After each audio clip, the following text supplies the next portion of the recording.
them with a big round of applause.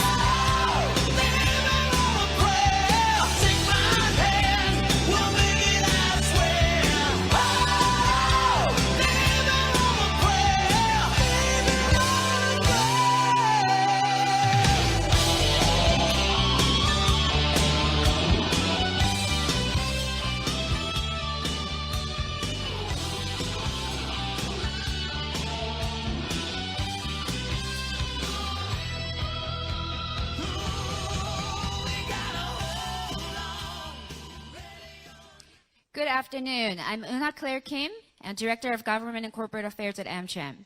Welcome to today's Election Spotlight, AMCHAM Special Dialogue with Presidential Candidate Lee Junseok.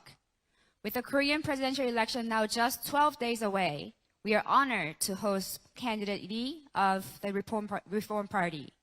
At a time of increasing geopolitical and economic uncertainty, this election carries far-reaching implications for Korea's future and for the strength and stability of U.S.-ROK alliance. Now I'd like to invite James Kim, Chairman and CEO of AMCHAM, to deliver his welcome remarks. Please join me in welcoming him to the stage.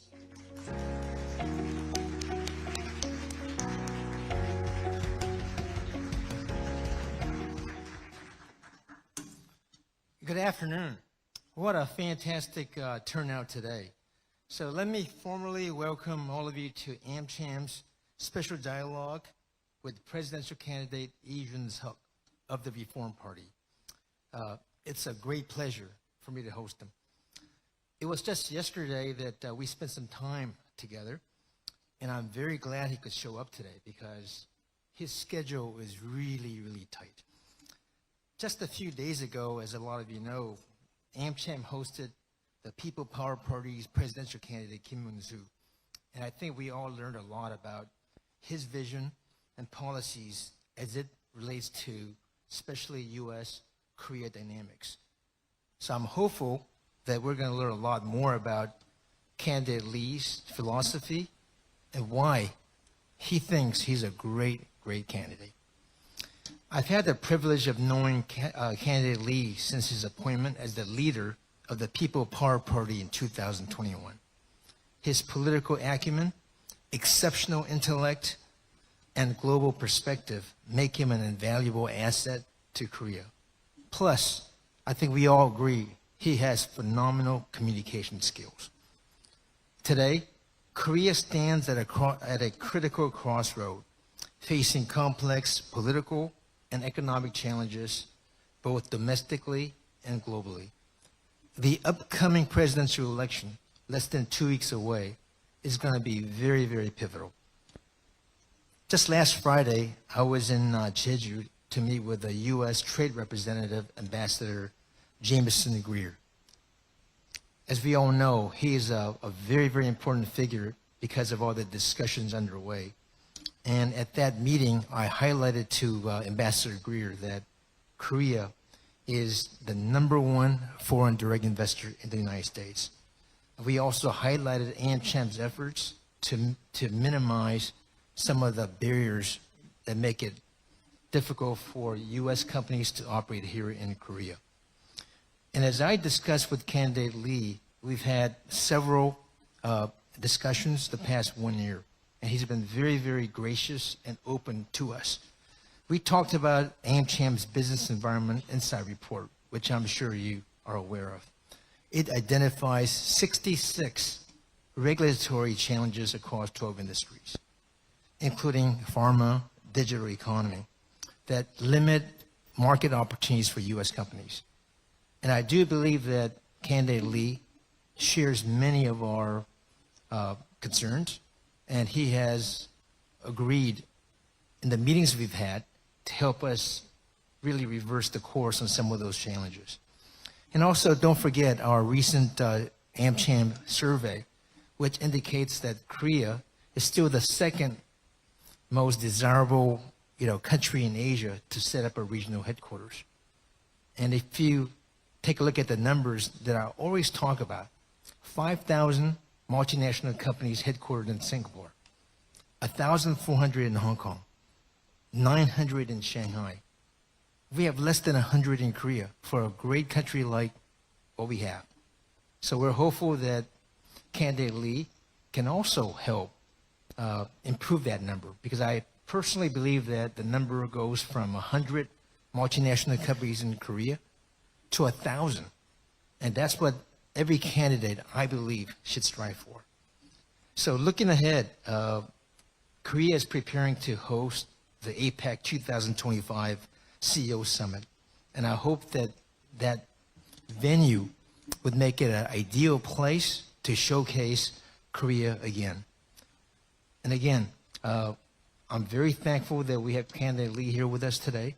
So without further delay, let me give him a proper introduction, because I really believe that he deserves this kind of an introduction.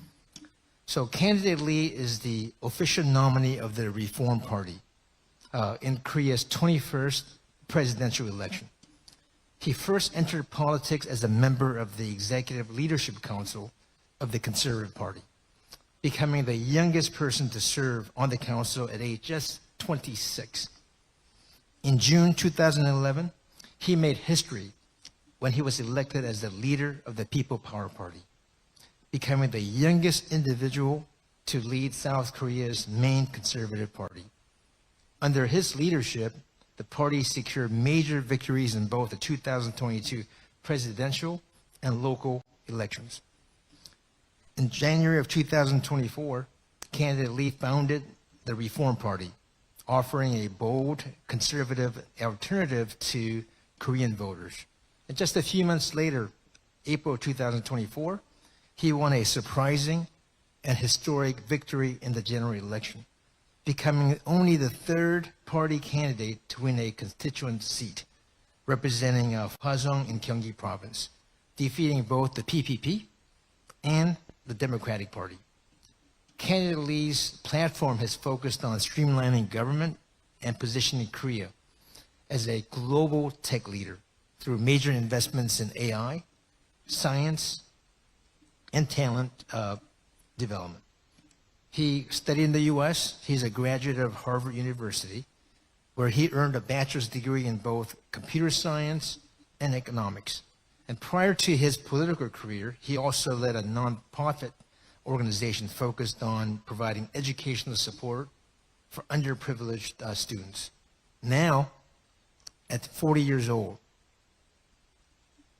a year ago, he couldn't have been run for this office. But now that he is officially legal of age, he is now the youngest presidential candidate in Korean history. And I think that he offers a fresh and a dynamic vision for Korea. I believe that he'll be very good for U.S.-Korea relations. But I also want to let you know that AMCHAM is a non-political, non-partisan organization. So without further delay, let me ask candidate Lee Jun-suk to come on stage. Here make a statement, and then I'll do a fireside chat with him. And please have some questions. In fact, he's one of the only candidates that I've talked to who is willing, ready, and able to accept questions on a format like this. So he's got a lot of courage, okay? So let's see how much courage you have. Come on up.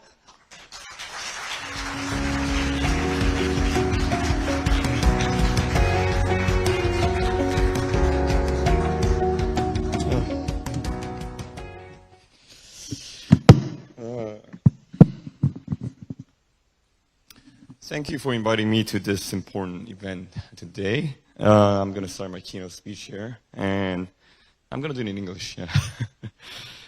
So, good afternoon, everyone. It is a true pleasure to be here with all of you today. And to the many distinguished leaders who represent American companies operating in Korea, thank you. You're not just guests in our country. You are essential partners in our economy, our innovation, and our future. We're living in a time of extraordinary transformation. Technologies are like artificial intelligence, clean energy, next generation semiconductors, and digital platforms are reshaping the global order. And the nations that lead in innovation will shape the future of prosperity and security. Korea fully intends to be one of those nations, but we know we cannot do it alone.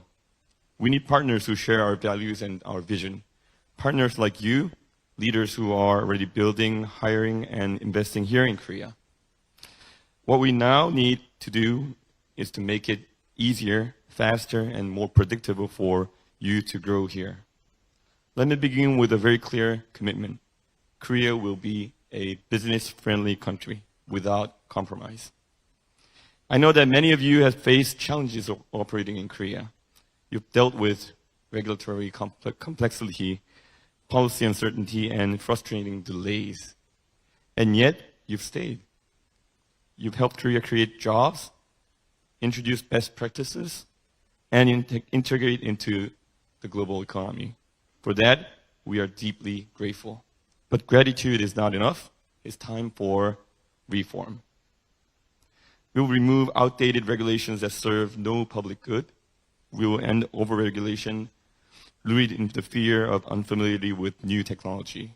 And we will ensure that your operations in Korea are guided by predictable rules and transparent processes and fair treatment. We will not allow the pace of government to hold back the pace of innovation. And this isn't just about removing risks. It's about unlocking opportunities here in Korea. We want Korea to become a launchpad for global ideas, not just a market for global products. If your company can build an AI solution, a digital payment system, or a clean tech platform in San Jose or Austin, you should be able to build it in Seoul or Pangyo with the same freedom and the same support. To make that possible, we are redesigning our approaches to industrial policies. We are moving from top-down control to bottom-up innovation. That means faster approvals, more flexible labor and immigration policies, and better access to R&D, incentives, and infrastructure. It also means reaffirming one of our core values, freedom on the open internet. Korea believes in a digital space that is free, open, and global. We oppose protectionist data walls, digital censorship, and overreach in the name of security. We support ethical AI governance, open standards, and global data cooperation. In short, Korea will be a champion of digital freedom in a world that increasingly needs it. Now, I also want to address an issue that many of you have raised over the years, policy whiplash. The experience of sudden regulatory changes that disrupt long-term planning is real, it's damaging, and we are determined to end it. We are introducing institutional safeguards for policy stability, such as independent regulatory review boards, economic impact assessments for major laws, and dispute resolution mechanisms that protect foreign investors. When you make a long-term commitment to Korea, you deserve a government that keeps its word, not one that shifts with every headline. Let me also take a moment to acknowledge what is already working well, our deep cooperation in semiconductors and batteries. American and Korean companies have forged extraordinary partnerships in these sectors, and Korean firms have made substantial investments in the United States, from fabs in Texas and Arizona to battery plants in Georgia and Michigan. But true partnership must be mutual, I think. And we know that we now ask that American companies expand their investments here in Korea, especially in areas where the next wave of transformation is taking place. That includes digital infrastructure, particularly data centers, cloud facilities, and AI training hubs. Data is the oil of the modern economy, I think. And Korea is one of the best places in the world to refine it. We offer world-class connectivity and a highly educated workforce, and geopolitical stability, of course, and growing renewable energy capacity. We are also committed to removing regulatory hurdles that slow down digital infrastructure projects. If you're looking for the right place to build your next data center or digital innovation base in Asia, we want Korea to be your first choice, not your backup plan. You already know that this market, if you know your people, our institutions, and our strengths. So now we ask that you help us take the next step from a strong partner to strategic leader in global digital economy. Korea is ready, and our people are ready, and I believe this moment is ready. Because the 20th century was defined by physical infrastructure, by steel, oil, and highways. But the 21st century will be defined by digital infrastructure and by trust and by values. Let us make sure that the values we share, freedom, openness, and innovation, are embedded into the technologies and systems that shape tomorrow. Let us lead together, not just in commerce, but in principles. Let's build together not just factories, but the foundation for the next digital age. Thank you once again for everything you do here in Korea, and thank you for helping us build a better future together. Thank you very much, candidate Lee Junseok, for sharing your inspiring vision for Korea as a digital hub. We'll now transition to the next segment of today's program, of the Fireside Chat. James Kim will moderate this session for next 40 minutes or so, and following the discussion, candidate Lee may take a few questions from the audience.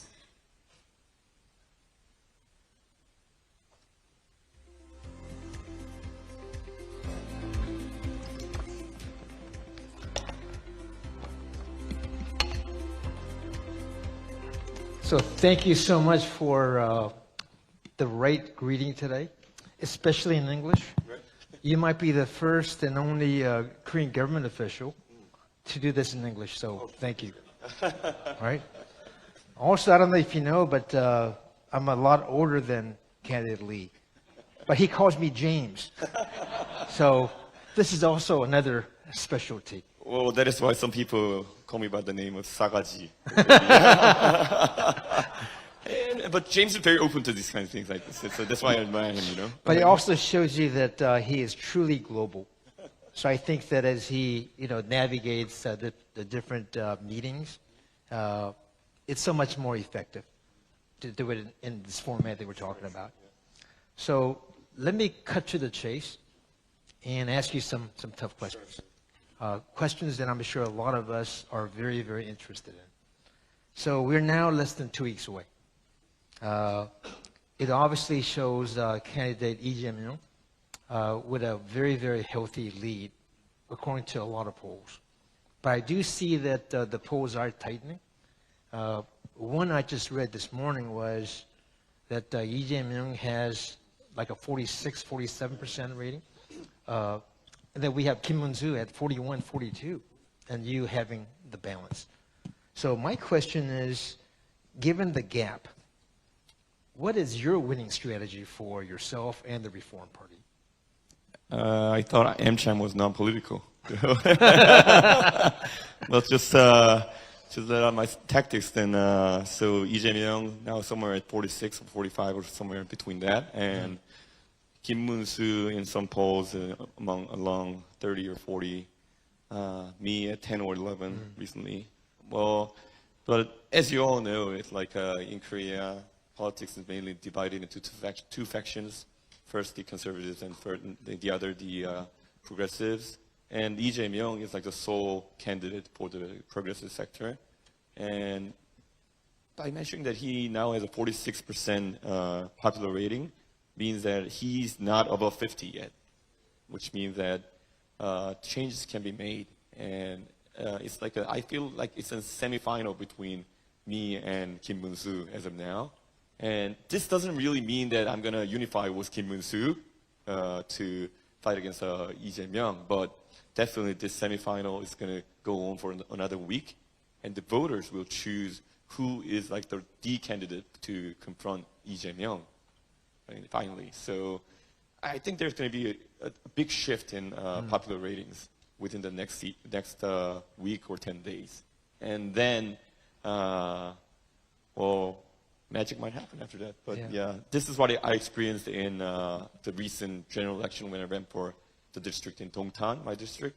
So the numbers that showed till the blackout period for the public poll were like at 40% for the DP candidate, and 20% for the PPP candidate, and another 20% for me. And the result was, of course, the DP candidate went down to 39, and the PPP candidate fell down to 17, and I got 42, and it was a magic that happened within the 6 or 7 days of period of the blackout period. So I'm kind of looking for the same thing here, Of course. but The numbers might be a little different, but we are looking at the similar tactic and the model here.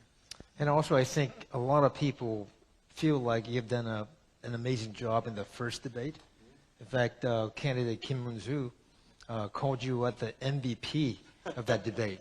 So again, it kind of validates your strength as a candidate so far. But at the same time, I believe that the PPP party has talked about this Big Tent strategy. And I'm sure it's not new news that they want to get you into the fold. You just kind of said that you are not really entertaining that at this time. But can you be a little bit more clear about that strategy? So here's the thing. So after Park Geun-hye's impeachment in 2017, so the PPP, or the conservative faction, lost election like 4 times or 5 times in a row. And in year 2021, when Kim Jong-un and I became the leaders for the party, we had a 3 winning streak, you know. And after PPP kicking me out and Kim Jong-un, they're in a losing streak right now. And so they kind of tries to defy the method of winning recently. And the key method of winning for the Conservative Party is to try to unify the younger generation of Korea, who tend to be more conservative, and the older generation, who tend to be more conservative. But here's a little difference here. The younger generation in Korea, in their 20s and 30s, they claim themselves to be conservatives, but in a different manner than what the people of age 60s and older are thinking, you know?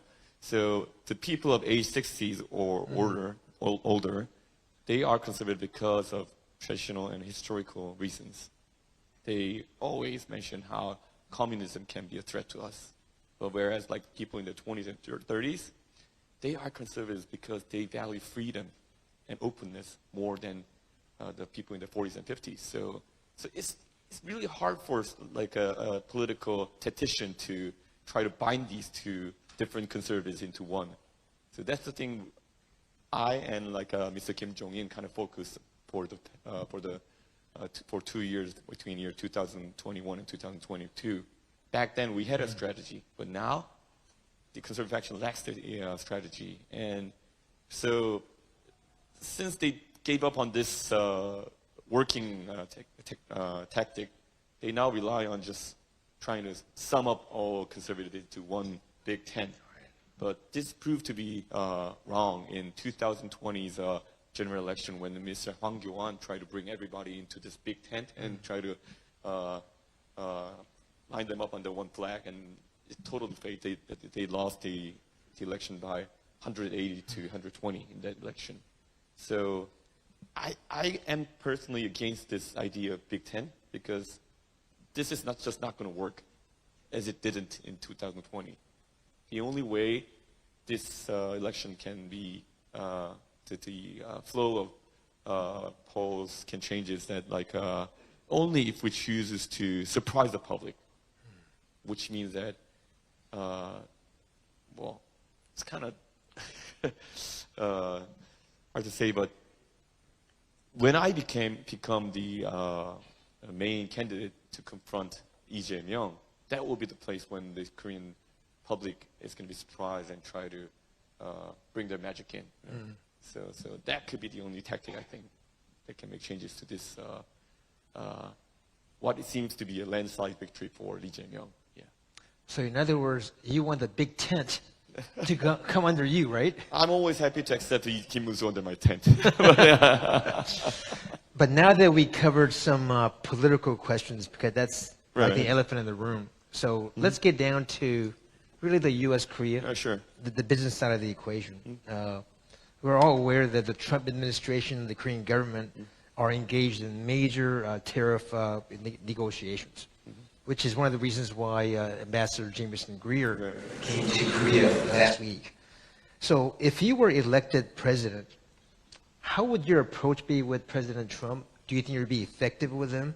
And do you think you can be a better negotiator than Lee Jae-myung or Kim Moon-soo? Well, there's been a date set, you know, to July 8th or like that, when the Trump administration wants this trade deal to be done. But I personally think that we need more time because, well, the election ends in June 3rd, and inauguration, you need to go through a lot of processes. So Korea is going to try to seek more time in this negotiation.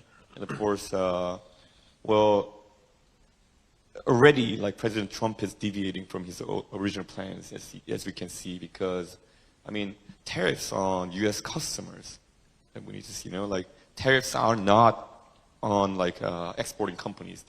Tariffs are on the U.S. customers, and U.S. customers are experiencing a lot of burdens already. And definitely, President Trump will also need some time to realign his policies to carry out a decent negotiation with Korea. And of course, we were so surprised how President Trump imposed so much tariffs on, say, manufacturing stations of Korea, like Vietnam and those countries. I know Vietnam has been used as a manufacturing station for Chinese companies also to circumvent their regulations and their tariff areas. But hey, like companies in Korea, in Vietnam, like Korean companies in Vietnam, are abiding by the U.S. policies, and they should not be regulated by the same ruler here as the Chinese manufacturing companies there. So, I mean, these details have to be deeply taken care of in this situation, and we need some time to lay out these kind of agendas on our table. So I'm definitely going to ask more time. So, you know, when I did this fireside chat with candidate Kim Moon-soo, one thing that was very clear was he is really pro-America. He said he'll go see President Trump in June. And he felt that Korea really, really needs the United States. And he made it very, very firm. Because we haven't talked to candidate Lee Jae-myung about it specifically, I'm sure he's also saying let's delay. So is your strategy the same as Lee Jae-myung? Well, we should definitely not hurry here, you know, like, I already mentioned how, like, President Trump lowering the numbers for China already has made him lose faces. So we definitely need to come up with a single meeting that really can suffice our mutual needs, you know. So definitely in June, I think we're going to definitely need to take some time. Of course, there are going to be talks between the actual people who carry out the negotiations, but summit meetings or summit negotiation had to take some time, I think. Right. So that's the kind of difference I have here. Yeah. So let's talk about some of your economic pledges. You talked about small government initiative, right? Support for reshoring manufacturing back here to Korea. They seem very similar to President Trump's America First policies. So in the face of intensifying global competition, what is your strategy for strengthening global competition? Well, one of the key things I mentioned was like we're going to try to set a benchmark country for each industry here in Korea. Say I mentioned in my keynote speech that any business that can be done in San Jose or in Texas, Austin, same kind of business should be allowed in Seoul or Pangyo. Because, I mean, we cannot adjust to, like Korean companies or American companies cannot adjust to double standards, you know, in both countries. So we will have to try to keep it level between the countries, which means that Korean companies can open and freely go to the U.S. with their same business model they created in Korea. And of course, like companies in the U.S. should easily bring their business model in Korea to suffice more customers here in Korea. So deregulation and try to bridge the gap between the two countries, that will be my main promises to the business sector. And remember the report we talked about, there are 66 regulatory challenges here in Korea that U.S. companies have talked to us about. And you mentioned labor challenges, yes. Of course, yeah. And I want to kind of go a little bit deeper into every one of these challenges, right? Sure. So let's take a look at labor, for example. Everyone knows that when you operate a business here in Korea, there's a lot of inflexibility.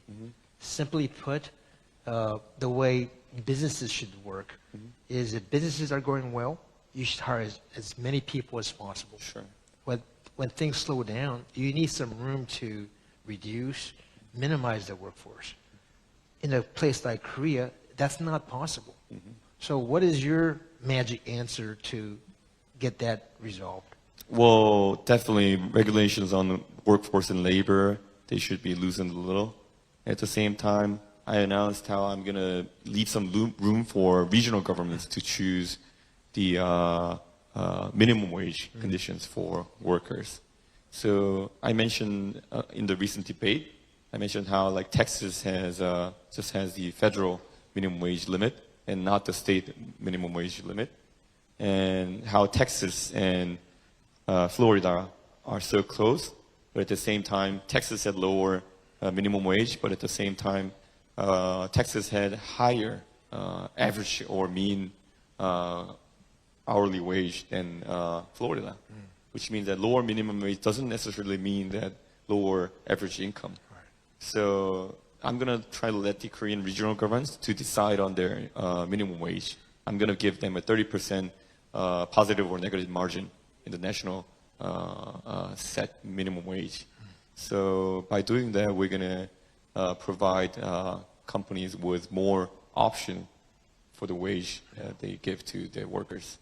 That could be one thing. And of course, well, name me a few, then I... Yeah, but again, I think wages is one aspect, but the one that American companies and other foreign companies face is really about the availability to layoffs and hire and reduce. And to be honest with you, even in the U.S., you have regulations when it comes to let's say, layoffs in certain states.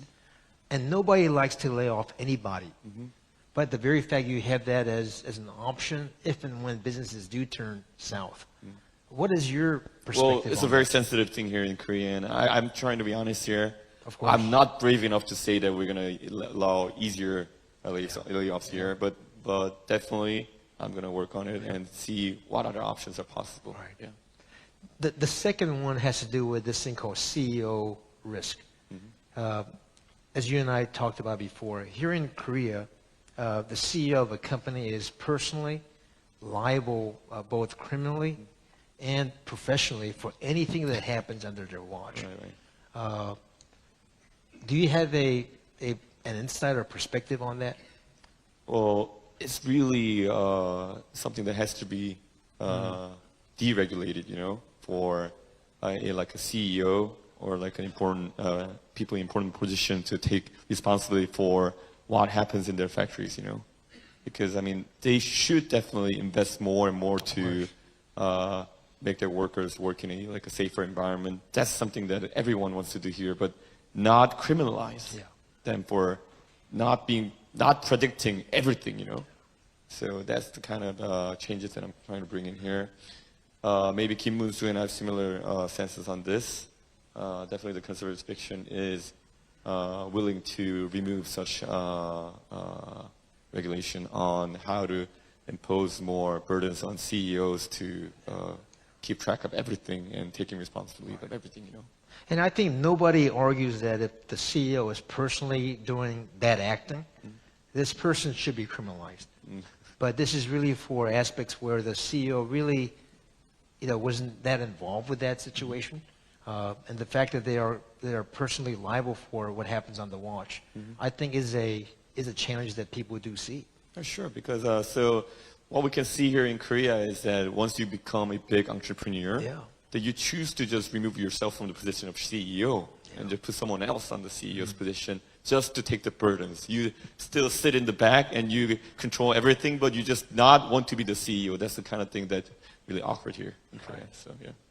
So we do hope that that's a second major challenge that we see. And third has to do with consistency of taxation too.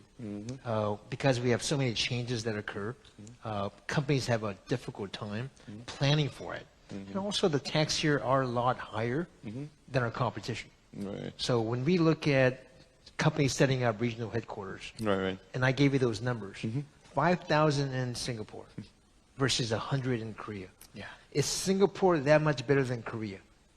Right? I think we can do much better. Exactly. Yeah. And I think taxation is another one, both personal taxes and also corporate taxes. And that's the reason why these countries are able to attract a lot more investments. So, in the debates, I always mention, and I always ask the Korean public, do you know why Elon Musk had to move his headquarters for SpaceX from California to Texas? I think economy is something that's just like water, you know? It always flows from somewhere higher to somewhere lower, which means somewhere places when the taxes are lower, the money will flow in that direction, of course. And at the same time, regulation is on a lower level, then it will, to the companies and money will flow in that direction. So that's why I mentioned Texas in the recent debate. So one thing that I promised was that, like in Korea, we have a flat corporate tax rate for every region here in Korea. So in Korea now, if you run business and you earn profits, then you pay, say, 20% as corporate tax. And of the corporate tax, you pay 10% to the regional government. So that's the thing, that's the margin the regional government has. Which means that even if the regional government wants to lower taxes and trying to bring in more investors into the region, they have such a small margin for them. So they can only offer them, we're going to pay you back 10% of the corporate tax. That's not enough for investors to make choices, you know. So my promise was to try to cut the national corporate tax from 10 to 7 and give that margin of 3 to regional government, which means that the regional government can always choose to shrink that number down to 0, or if someone is just confident that they can raise the numbers to 6 or 7 and collect more taxes, just what New York is doing, you know. But if a regional government chooses to do what Texas is doing, they should be able to choose that direction at the same time. So by doing that, we can bring in more investors into Korea, of course, and we can bring more investors to regional sectors, you know, like we can make businesses move to the southern area of Korea, namely Gyeongsangdo and Jeollado. And those are the kinds of things I mentioned, how I can be business friendly and investor friendly by lowering those corporate taxes or bringing some sort of competition among the regional governments. Yeah. I think those aspects are really welcome for a lot of the people who are interested in business here. And of course, like everything else, you know, like corporate taxes and of course like electricity bills, and those numbers should be put into the chamber of competition, you know, like regions which have like nuclear reactors in their region, namely like Gyeongsangdo. They should be able to benefit from lower power bills, you know, and those acts are already passed in our National Assembly, and we want those to really benefit our investors who are trying to invest in our regional sectors. You know? But just the word candidate Lee talked about, competition, is something we don't really hear a lot about from politicians. Right. But again, you know, I like competition. Korea should compete against Singapore, Hong Kong, to get more opportunities here. And that's how we win. Right. That's how we go from 100 to 1,000 multinational company headquarters here in Korea. So I hope that you could support that initiative. Sure, definitely. I'm going to try to bring a lot of tax cuts on companies moving their Asia Pacific headquarters to our like so-called international cities like Songdo, or maybe our want-to-be financial capital, Busan, or those cities. If a company if a multinational chooses to move to Busan or Songdo, I'm definitely going to prize them with heavy tax cut. You know, candidate Lee has been very bold and courageous to be here with us today. Yeah. Now I want to do something special, which is open up to the floor for some questions. This is a very special opportunity, so I'd like to get the first question from the audience, please. Well, for the questions on the floor, I can do Korean or English. Yes. Yeah, whatever you choose to. Yeah. Wonick. He is the CEO of Lockheed Martin, by the way, a major U.S. aerospace company.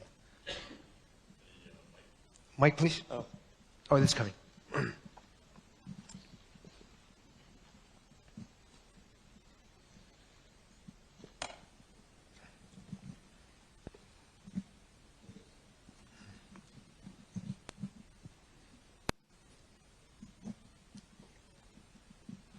Thank you very much for your exceptional insights and time with us. I'm again Won-ik Lee, head of Country Lockheed Martin Corporation. If you make the president of Korea, what could be your national security policy toward the U.S. and that for the foreign relations between China and the U.S.?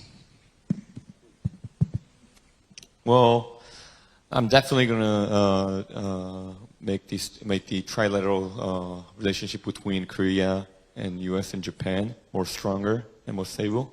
And at the same time, I'm not going to try to confront China or like say bad things about them or anything like that. But I want China to stay in the order of, say, the international community. And at the same time, I want peace in the Taiwan Strait. So if China chooses to do anything different and try to change the security order of the East Asian region, then Korea will definitely voice up to stop that.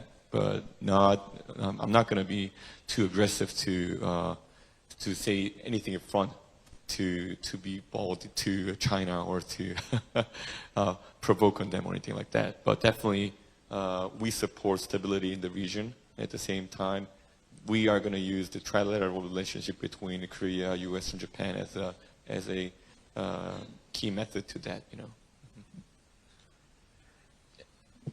Thank you, Your Excellency. Yeah. Chen Si. Thanks, Candidate Lee. James mentioned a little bit about, And by the way, Chen Si is the CEO of Inspire, the largest entertainment resort in South Korea. Many You're resort in Songdo, right? Yes, yeah, yes, yeah. I've been there. Yeah. Oh, you have? Yeah, I've been there once. Yeah. Thank you. Yeah. No, I just want to talk about President Trump, and obviously that's a critical relationship. And if you are elected president, you're much younger than him, and you know how volatile he is, his style. And when we met with candidate Kim, he was very positive about President Trump, and called him a great golfer, etc. What would be the most effective method managing him in your mind for the benefit of Korea? Well, I'm not going to make it too public, my tactics, but I believe that the economics that we learned in Harvard and economics that they learn in UPenn are not that different, you know. So maybe we're going to be like regional, and say I'm going to just try to convince him with some basic principles that free and open trade can be beneficial to both countries, and at the same time, tariff barriers that cannot be the terminal solution for, say, our stances against China or other countries. So I'm just going to try to tell him how like Korea plays so much role in aligning ourselves with the security interests of the United States. Namely, we fought in Vietnam, and we supported the war in Iraq. We supported the war in Afghanistan. Of course, we are being helpful in Ukraine also. So it will be very beneficial for President Trump to keep our ally stronger and stronger. And there are a lot of things I can convince President Trump on, I think. So I'm definitely going to try to approach him in a decent manner and try to tell him that, well, President Trump has been doing some different things to Canada and Mexico, as we can see. They are like the strongest neighboring states and allies to the United States, but it wasn't that successful, you know, like putting more pressure on them. But to Korea, this whole thing has been postponed for a while because of the martial law declaration and this thing. So President Trump definitely, I think, updated his tactics as of now. So I'm going to try to be more helpful to him. At the same time, he can show us his new tactic, maybe. Yeah, I really look forward to meet him. You know. Do you think you get along with President Trump? Well. So the thing here in Korea, if anything we struggle in the area of politics, we ask the guy on the other side of the table, say, let's go and have a drink, but he doesn't drink, so I'm not sure if I can come up with a good tactic with him, but I mean, he seems to be very reasonable when he's on the table, so I think I'm going to try to work with our MOFAR and try to find a decent tactic to deal with him. Because if I was President Trump, I would like talking to you. Mm-hmm. You know, we can speak the same language. You're very vibrant. Huh? So I think that's an advantage you would have. Well, I hope the Korean public sees the same thing as James does, you know. And again, we're non-political and non-partisan. Right. So I know. Hi. So first of all, it's very impressive to see you make the speech in English and also have this dialogue. And in fact, actually, I took a small video and then shared with my leadership team who are mostly Korean. So hopefully that will help with your votes. So you spoke a lot about how the digital economy will be the next infrastructure and how Korea plays an important role.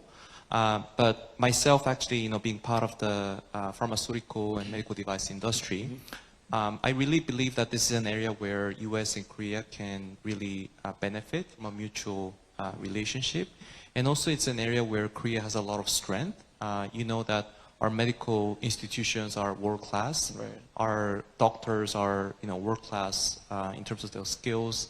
And also we have a great manufacturing capability, Right. which plays a critical role when it comes to manufacturing of biosimilars or also medical devices for that matter. However, as you know, the dynamic in Korea is such that it's strictly governed by national health insurance, Right, which is beneficial for the citizens to provide healthcare at an affordable cost. However, that sometimes conflicts with the agenda to make this industry the next engine for growth. So if you could share your vision of how you would balance the needs for the citizens in terms of providing affordable healthcare, but also, how do you foster this sector as the next engine for growth for Korea? Well, Korean public saw in the COVID-19 period saying that investing more in pharmaceutical industry is very important for national security and everything. So definitely, we should try to bring more investors to invest in pharmaceutical industry in Korea because Korea has an excellent environment for research, as you mentioned. And at the same time, National Health Service, they kind of act as a regulator in this sector, I know, but at the same time, innovation goes with money, I think. So, those efforts to bring in new medicine and new technologies into our healthcare services, those have to be paid, So I'm going to try to kind of convince the public saying that if we want innovation, we should be willing to pay more for those innovations. That's the kind of main thing that I'm going to tell the public about. At the same time, those opportunities you mentioned, like we have great medical institutions. We are collecting a lot of data from those medical institutions. I visited the research center, AI research center for LG recently, and I asked those people there, the researchers, if we are to collect data from the medical institutions and if we are to set up a marketplace for those data that we collect, is LG willing to pay, say, 100,000 K for a sample? And the people at the research center said, of course we are willing to pay that money. So in Korea, there are a lot of opportunities because we have really good medical system. We have a really digitalized medical record tracking system and those kind of things. And those benefits, those data can really benefit healthcare researches and say innovations worldwide, So, and definitely your company and all those pharmaceutical companies should seek those kind of opportunities here in Korea.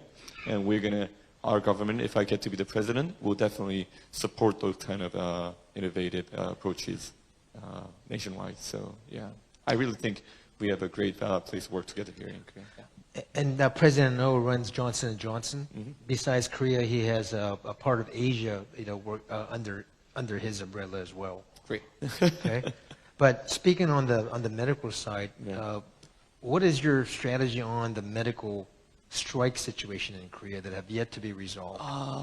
It seems that a lot of the medical students and the doctors in Korea are currently supporting our party. It shows in the polls, and that is because we stuck to the principles. The principle here is that doctors should be admired to some extent, saying that they are getting paid lower than the international standard. At the same time, they are working too hard to keep this system going on after these strikes.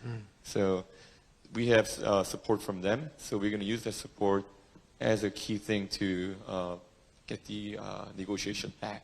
And it will happen right after I inaugurate if I get to be the president. Yeah. Yes, on the left-hand side. Hello, my name is Myung-soo. I'm the CEO of the Pan Ventures, early stage startup investor, and at the same time we support Korean startups going to the global market. I think one of the main reasons you apply for this presidency is not just for our generation, it's for the next generation.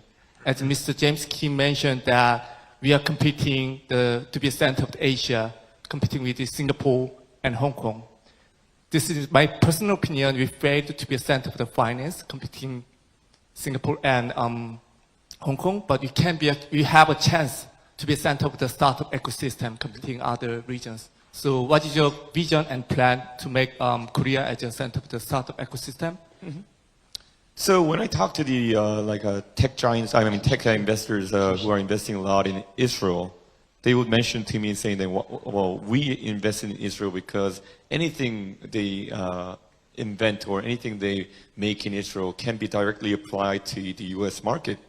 And that kind of struck me because we have a similar level of technology here in Korea, but the reason that similar thing does not happen in Pangyo is that because we have different standards of regulation between Korea and the United States, especially in payments and especially in crypto and all these subsectors, and we are experiencing different regulations among these two countries. So as I mentioned, I'm going to try to set U.S. as a benchmark country for our IT industry. Anything you should be able to do in San Jose or in Austin or in any place in the U.S., you should be able to do the same thing here in Korea, in Pangyo, and in Seoul, in Tehran, Delhi. And so deregulation is the key thing here. And at the same time, by deregulation in, you mentioned how finance, Singapore and Hong Kong is ahead of us. In the world of crypto, say 5 or 6 years ago, Korea was a leading challenger in this sector of crypto. But we apply so many regulations that all the human resources and all crypto assets move to Singapore now. But I mentioned that in a recent interview with media saying we should try to remove all regulations on crypto except for KYC. That could be something that we can really focus on. We want to be the next Swiss bank in crypto. You know how back in say 15s and 60s, Swiss bank, they chose to remove all regulations on their financial institutions, and they kind of did well in that area. Of course, they are in a different situation right now, but in crypto, definitely we have a chance here. Yeah. Well, KYC is important because we don't want money laundering and all these dark side of crypto happening in Korea. But at the same time, when we remove all these regulations, I think Korea can be the center of crypto researches again. I think so. I mean, deregulation has to happen in a surprising manner, I think. Yeah. And that's where you and President Trump have a lot in common as well. Of course, in the crypto strategy. We have time for maybe one last question. Congratulations for running an excellent campaign so far. My name is Dong-Soo Chung. I used to head up Invest Korea, trying to bring foreign companies into Korea for 4 years from 2006 to 2010. When I first started on the job in 2006, the per capita income between Korea and Singapore was about similar. Now Singapore's per capita income is more than twice that of Korea's. And Singapore has come up in different contexts a number of times already in terms of number of foreign companies headquartered there, the startup ecosystem and whatnot. What do you think is the main difference between Korea and Singapore? In my opinion, the distinguishing factor is English. You are in a room full of people who are making good living, partly because of their ability to speak English fluently. Now, as the digital age came, there was a term called digital divide. I think in Korea, there's English divide. Those who speak English well have, generally speaking, higher average income potential for the rest of their life. So parents spend millions of dollars of their private money investing in their children to speak English well. So what do you think about as an economic strategy for the country to adopt English as the official second language in Korea, just like Singapore and Hong Kong? Well, I do agree that English proficiency takes some role in such a gap here between Korea and Singapore. But at the same time, today I saw a newspaper article saying that Google just launched its new Google Meet AI video conferencing, which adopts live translation between English and other languages. So I think the gap might narrow down a little more. But at the same time, it's really important to know other cultures and know other languages among Korean people. But people of age 20s and 30s in Korea recently, they have really high English proficiency recently. So I think it's going to get better and better. But I personally do agree that they should not rely on, say, private tutoring for those purposes because it costs a lot of money here in Korea. So I'm going to definitely try to bring in more effective school education to promote their, or have them, make them have better language proficiency, of course. And of course so to be honest, I lived in Singapore from 1996 to 1997 because my father worked there for a year. So, well, the thing with Singapore is that it seems that it's open to everything, I think.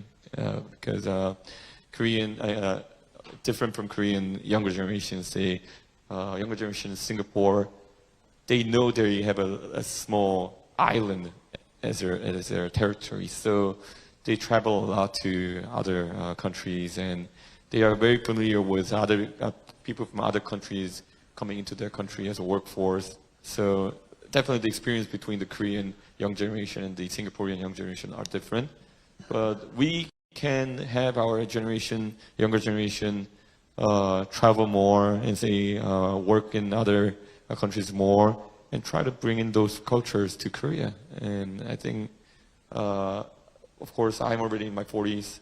People in the 20s and 30s have better environment for that. So things will change and get better over time, I think.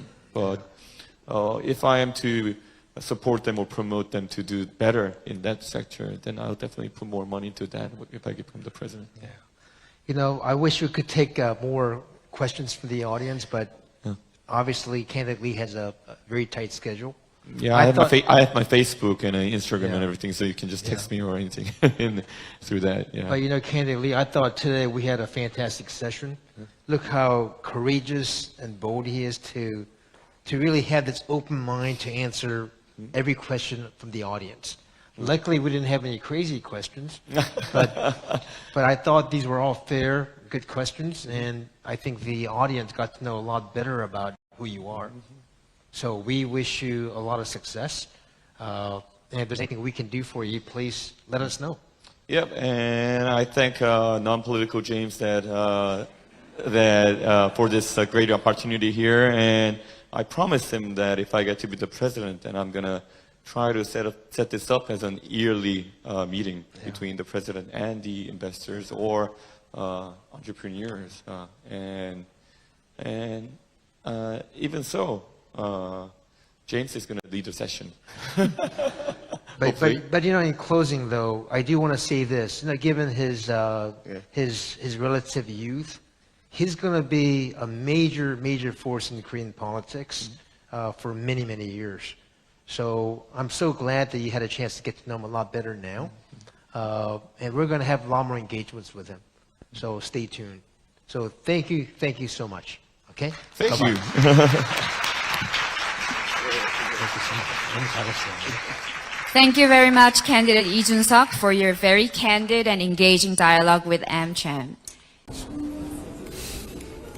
예, 오늘 이렇게 암참에서 좋은 이벤트를 개최해줘서 또 한국에 또 이미 투자한 그래서 활발하게 또 사업 활동을 하고 있는 이런 기업인들과 또 이야기를 할 수 있었고 또 대한민국의 대통령이 제가 되면 어떻게 국내외 투자를 유치하고 기업이 좀 더 힘나게 할 수 있는 대한민국 만들 수 있을지에 대해서 얘기 드렸습니다. 주로 규제와 그리고 또 세제 이런 것들이 저는 대한민국의 기업의 가장 중요한 요소다라는 생각을 합니다. 제가 아까 얘기했듯이 물은 항상 높은 곳은 낮은 곳으로 흐르는 것처럼 규제와 세제가 낮은 곳으로 돈과 기업은 흐른다 이렇게 생각하고 있습니다. 그래서 대한민국이 국제적인 경쟁에서도 이런 기업하기 좋은 환경으로 비교 우위를 가질 수 있도록 제가 노력하겠다는 취지로 오늘 설명했습니다.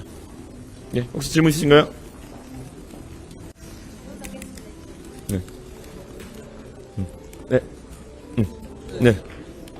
내일 이제 사회 분야 토론인데 네. 어떤 전략 가지고 가실지. 사회 분야야말로 거의 완전 열린 공간이라 가지고 무슨 질문이든 나올 수 있는 공간이다. 그래서 유권자들이 보기에도 상당히 흥미로운 상황이 될 것이고, 우선 이재명 후보가 침대 축구를 하다가 억지로 이제 이렇게 세워져 가지고 얻어맞은 게 지난 토론이었기 때문에 이번에 이재명 후보도 가드를 올리고 올 것이다라는 생각을 하고 있습니다. 그래서 조금은 치열한 토론이 되지 않을까 이런 예상을 하고 있고, 다만 이재명 후보가 성정이 격한 분이기 때문에 네거티브 중심의 토론을 준비할 것이다라는 우려가 좀 있습니다.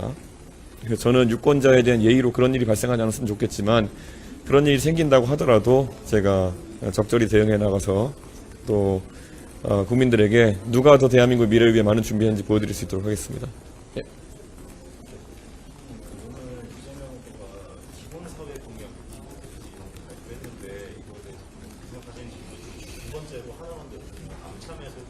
예.